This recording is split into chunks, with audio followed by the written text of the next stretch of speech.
Our politicians have a great deal to say about hate.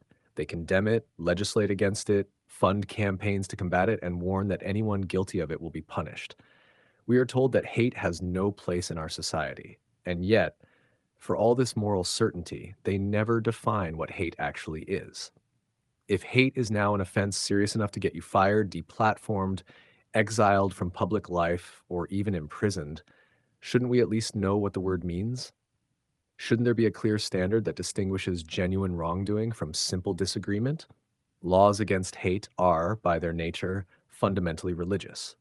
Hate is a moral category defined in opposition to love, and love itself is grounded in an understanding of God, the highest moral good.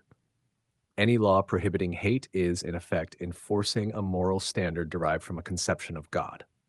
These laws do not merely regulate behavior, they punish violations of an ideal that embodies the opposite of love, and by extension, the opposite of God. In short, anti-hate laws cannot be separated from moral and religious frameworks.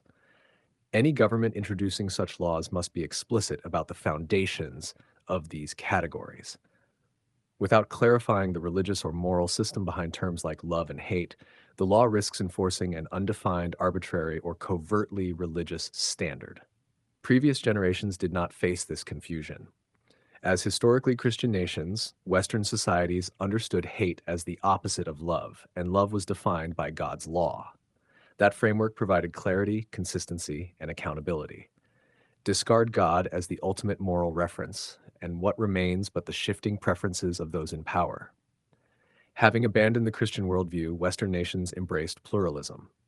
By definition, a pluralist society contains a plurality of moral frameworks. What one belief system calls love, another may call hate. What one tradition regards as moral, another may condemn as immoral. And yet, politicians claim authority to police hate without a coherent standard. The truth is, they have none. Many in power now function as a religion unto themselves. Hate becomes whatever contradicts their worldview, obstructs their agenda, or threatens their desired ends. The state has assumed the role of the church, defining virtue and vice by decree, demanding obedience to its doctrine, and punishing dissent as heresy. Consequently, without an objective standard, the definition of hate shifts.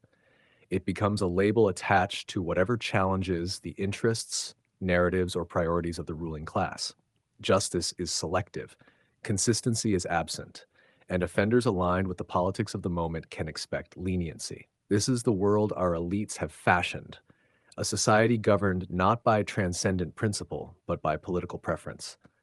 The Western world did not rise to greatness by accident. Its achievements were the product of Christianity's formative influence over centuries. Scripture was the moral foundation of Western civilization. Undermine that foundation, and the structure weakens. Continue eroding it, and eventually the whole house collapses.